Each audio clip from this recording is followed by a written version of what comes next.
குருடி சரணம். யூடியூப் நண்பர்கள் அனைவருக்கும் அடியேனின் அன்பான வணக்கங்கள். நான் உங்கள் குருமணிகண்டன் பேசுகிறேன், பொள்ளாச்சியிலிருந்து. திருக்கணித பஞ்சாங்கத்தின்படி வரக்கூடிய ஏப்ரல் மாதம் கும்பராசி அன்பர்களுக்கு என்ன மாதிரியான பலன்கள் நடக்க காத்திருக்கு அப்படிங்கிற விஷயத்தை அந்த பதிவில் பார்க்க போகிறோம்.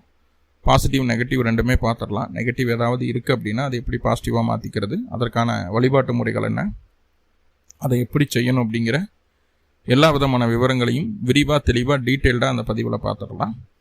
முதல்ல இந்த மாத தூக்கத்தில் என்ன கிரகநிலைகள் கும்பராசிக்கு இருக்குது, மேலும் இந்த மாதத்தில் என்னென்ன கிரகங்கள் பயிற்சி ஆகுது, அந்த கிரக பயிற்சியால் ஏற்படக்கூடிய மாற்றங்கள் என்னென்ன, இதன் அடிப்படையில் தான் இந்த பதிவானது பதிவு செய்யப்படுது.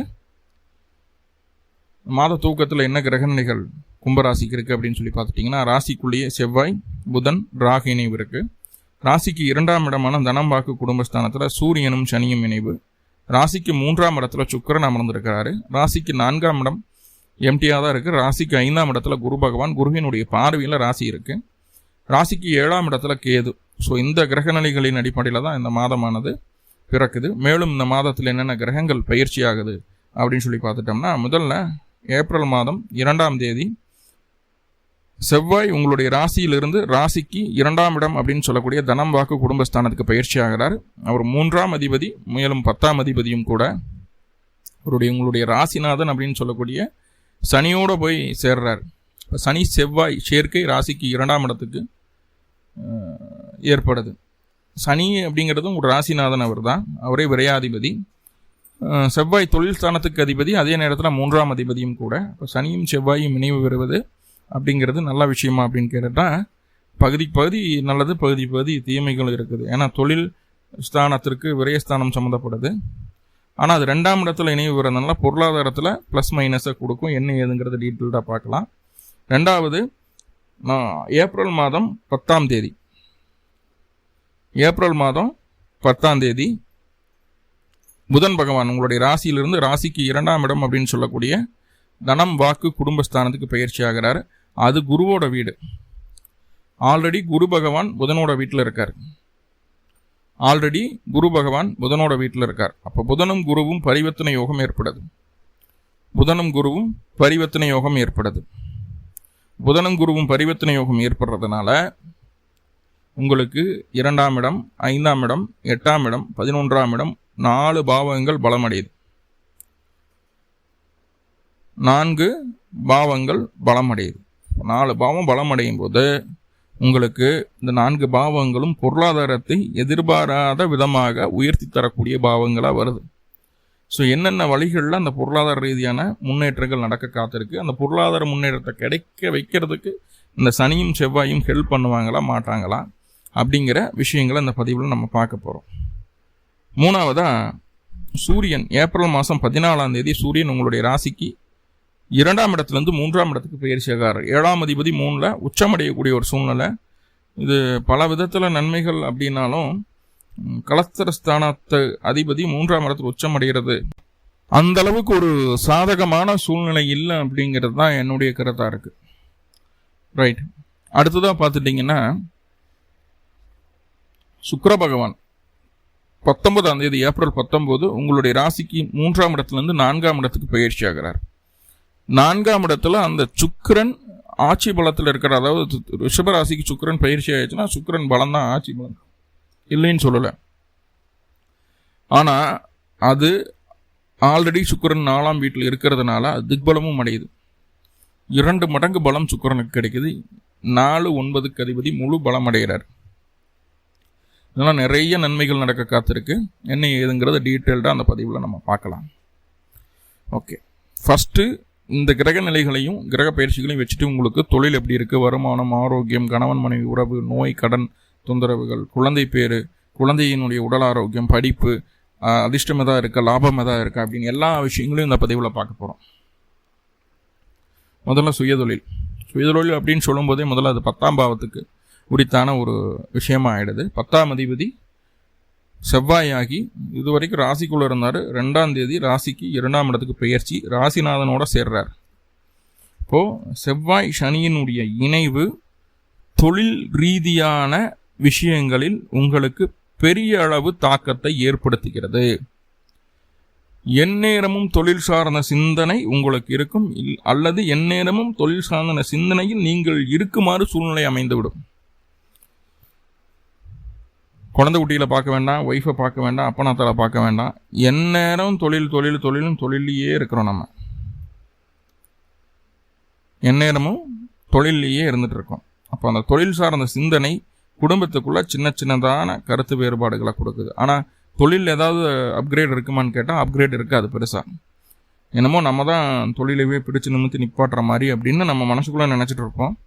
நம்ம தொழில் நல்லபடியாக வந்துட்டு இருக்கு, பிடிச்சிருக்கு அப்படின்னு நினைப்போம். ஆனால் பெரிய அப்கிரேட் இருக்காது. வீண் உடல் உழைப்பு மட்டும்தான் அந்த தொழில் இருக்கும். எந்த அளவுக்கு நீங்கள் உடல் உழைப்பு போடுறீங்களோ அந்த அளவுக்கு வருமானம் உண்டு, இல்லைன்னு சொல்ல. ஆனால் அப்கிரேட் இருக்காது, வளர்ச்சிங்கிறது இருக்காது. வருமானம் உண்டு, வளர்ச்சி இருக்காது. ஏசிட்டிஸ் எப்படி வருமானம் இருந்துட்டு அது போலவே இருக்கும், வளர்ச்சி இருக்காது. ஹார்ட் ஒர்க் அப்படிங்கிறது ரொம்ப அதிகமாக இருக்குது இந்த காலகட்டம். உழைப்புக்கேற்ற ஊதியம் கூட சில நேரங்களில் கிடைக்காம போகிறதுக்கு வாய்ப்புகள் உண்டு. சில நேரங்களில் கிடைக்காமல் போவதற்கு வாய்ப்புகள் உண்டு. தொழில் சார்ந்த விஷயங்களில் இப்போது எந்நேரமும் தொழில் சிந்தனையாக இருக்கும்போது குடும்பத்துக்குள்ளே தேவையில்லாத கருத்து வேறுபாடுகள் வரும். குடும்ப உறுப்பினர்களுக்குள்ளேயே நிறையா உட்பூச்சல்கள் வர்றதுக்கு வாய்ப்புகள் உண்டு. குடும்பத்திற்கு அதிக கவனம் செலுத்தணும், குடும்ப உறுப்பினர்களுக்கு அதிக கவனம் கொடுக்கணும். வருமானத்திற்கும் தொழிலுக்கும் அதிக கவனத்தை தராமல் இருக்கிறது நல்லது. அதே போல் தொழில் சார்ந்த விஷயங்களில் நிறைய அலைச்சல்களை சந்திக்க வேண்டியது இருக்கும். சம்பாதிக்கிறோம் பிடிக்கணும் அப்படிங்கிறதுக்காக இடம் விட்டு இடம், ஊர் விட்டு ஊர், நாடு விட்டு நாடு வெளியில் போய் வர இருக்கக்கூடிய ஒரு சூழ்நிலைக்கு சுயதொழில் செய்யக்கூடிய நபர்களுக்கு. இதே பார்ட்னர்ஷிப்பாக இருக்குது அப்படின்னா, பார்ட்னர்ஷிப்பாக இருந்ததுன்னா எப்போ கேது உள்ளவங்க அப்போவே பார்ட்னர்ஷிப்பெல்லாம் கழட்டி விட்டுருக்கோம். பார்ட்னர்ஷிப் போட்டு வேலை செய்கிற மாதிரியான ஒரு சூழ்நிலைகளெல்லாம் அமைச்சு கொடுத்துருக்காது கேது. அதுமாரி இப்போ வரைக்கும் அது சமாளித்து வந்துட்டு இருந்தீங்கன்னா பார்ட்னர்ஷிப்லையும் ஒரு பிரேக்கேஜ் நடக்கிறதுக்கு வாய்ப்புகள் உண்டு. முதல் 14 நாட்கள் பார்ட்னர்ஷிப்புக்குள்ளே தேவையில்லாத கருத்து வேற்றுமைகளும் அவங்களுடைய கருத்தை நம்ம மேலே திணிக்கிற மாதிரியான ஒரு சூழ்நிலைகளும் இருக்கிறதுக்கு வாய்ப்பு உண்டு. 14ஆம் தேதிக்கு மேலே அந்த விஷயம் இருக்காது.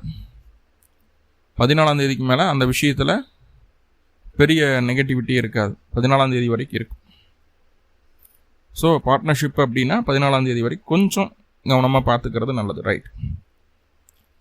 மூணாவதாக தொழிலும் சரி பார்ட்னர்ஷிப்பும் சரி இந்த மாதிரி அமைப்புகள் இருக்குது. தொழில் அலைச்சல் உண்டு, அந்த அலைச்சலை தேவையில்லாமல் ஏற்படுத்திக்க வேண்டாம். தொழில் சாதனமாக புதிய மாற்றங்கள் எதாவது செய்யணும் பிடிக்கணும்னு விருப்பம் இருந்ததுன்னா இந்த மாதம் இல்லாமல் அடுத்த மாதம் செய்துக்கிறது நல்லது. அப்படி இல்லைன்னா 2ஆம் தேதியிலேருந்து 20ஆம் தேதி வரைக்கும் எந்த மாற்றமும் செய்யாமல் 20ஆம் தேதிக்கு மேலே ஏதாவது நீங்கள் முயற்சிகள் எடுத்து செய்கிறதா இருந்தால் அது உங்களுக்கு சக்ஸஸ் ரேட்டை கொடுக்கும். அதில் மாற்றம் இல்லை. சரி, தொழிலும் சரி வேலையும் சரி இந்த மாதிரி இருக்குது. வருமானம் 10ஆம் அதிபதி 2இல், 10ஆம் அதிபதி 2இல், இது நல்ல விஷயந்தான். ஆனால் வருமானம் அப்படின்னு சொல்லும்போது சேவிங்ஸ் பண்ணணும். சும்மா காசு சம்பாரித்து செலவு பண்ணுற மாதிரியான அமைப்புகளில் வருமானம் அப்படிங்கிறது கிடையாது. வரவுக்கேற்ற செலவு, இல்லை செலவு அதிகமாக இருக்கும் வரவு குறைவாக இருக்கும். அந்த மாதிரி தான் போயிட்டு இருக்குது கடந்த காலகட்டங்களில் கும்பராசிக்கு. ஸோ அது ஏதாவது மாறும் அப்படின்னு கேட்டால் 2ஆம் இடத்துல போய் 8ஆம் அதிபதி உட்கார்றாரு 10ஆம் தேதிக்கு மேலே. இங்கே 2ஆம் அதிபதி 10ஆம் அதிபதியோட பரிவர்த்தனை ஆகுது. குருவும் புதனும் பரிவர்த்தனை ஆல்ரெடி முன்னாடியே சொன்ன மாதிரி.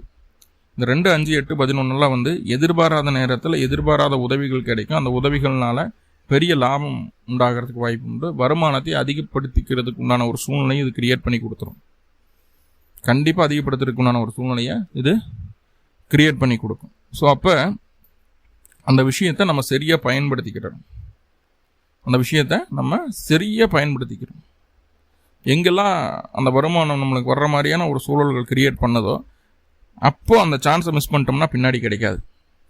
ஒரு எக்ஸாம்பிளுக்கு ஒரு ஷேர் மார்க்கெட்டில் ஒரு அமௌண்ட் போட சொல்கிறாங்க, லாங் டைமில் பண்ணலாம் அப்படின்னு சொல்கிறாங்க. இப்போ அந்த அக்கௌண்ட் ஓப்பன் பண்ணிங்கன்னா பின்னாடி கண்டிப்பாக அந்த ஷேர் மார்க்கெட் நீங்கள் போட்ட அக்கௌண்ட்டில் இருந்து கண்டிப்பாக நல்ல ரிசல்ட்டு தான் கிடைக்குமே தவிர குறைச்சல் ஆகாது ஷேர் மார்க்கெட்டை பொறுத்தளவுக்கு. அதே போல் ஒரு லாட்ரி எடுக்கணும்னு நினைக்கிறீங்க, போகிறீங்க, எடுக்கலாம் வேணாம் எடுத்துகிட்டு வாங்க, ஏதோ ஒன்று சின்னதாக ஒரு காம்ப்ளிமெண்ட்டாவது கிடைக்கும். வேலை செய்கிற இடங்களில் நல்லா ஹார்ட் ஒர்க் பண்ணுறீங்க, நல்லா ஒர்க் பண்ணுறீங்க அப்படின்னா அதனால உங்களுக்கு ஒரு காம்ப்ளிமெண்ட் கிடைக்கிறதுக்கு வாய்ப்புகள் இருக்குது. முக்கியமாக அந்த வேலைக்கு போகக்கூடிய கும்பராசி அன்பர்களுக்கு ரோகிணி நட்சத்திரம் வர நாள் அன்றைக்கும் அனுஷ நட்சத்திரம் வர நாள் அன்றைக்கும் வேலையில் பெரிய ப்ரெஷரோ டென்ஷனோ பில்ட் ஆகும். ஸோ அந்த காலகட்டங்களில் அந்த 2 நட்சத்திரம் வர நாட்களில் மட்டும் எக்ஸ்ட்ரா கேராக ஒர்க் பண்ணுறது நல்லது. இல்லைன்னா வேலையிலிருந்து நீங்கள் வெளியேறுவதற்கு உண்டான காரண காரியங்களாக அந்த நாள் மாறிடும் அப்படிங்கிறது சொல்லுது. ஸோ ரொம்ப கவனம். ஒருவேளை உங்களுடைய சுய ஜாதகத்தில் சந்திரனுடைய தசாபுத்தி அந்தரங்களோ, ராகுவினுடைய தசாபுத்தி அந்தரங்களோ அல்லது கேதுவினுடைய தசாபுத்தி அந்தரங்களோ நடந்துட்டு இருந்தது அப்படின்னா ரொம்ப ரொம்ப கவனமாக இருக்கணும். எல்லா பிரச்சனைக்கும் காரணம் ஒரு பெண்ணாகவே மாறி விடுவார். ஸோ ரொம்ப ரொம்ப மைனூட்டாக வாட்ச் பண்ண வேண்டிய நட்சத்திரங்கள் ரோகிணியும் மனுஷமும். அந்த நட்சத்திரத்தில் சந்திரன் பயணிக்கும் போது ரொம்ப கவனமாக இருங்க. சிம்பிள். ஸோ வருமானம் அப்படிங்கிறது சிக்ஸாக்காக இருக்கும். இல்லைன்னா 40,000-50,000 சம்பாரிச்சிட்டு இருக்கிற ஒரு மனுஷனுக்கு 1 லட்ச ரூபா சேலரியில் ஒரு வேலை கிடச்சிடும். அதுவே பெரிய அதிர்ஷ்டம் தானே இல்லையா?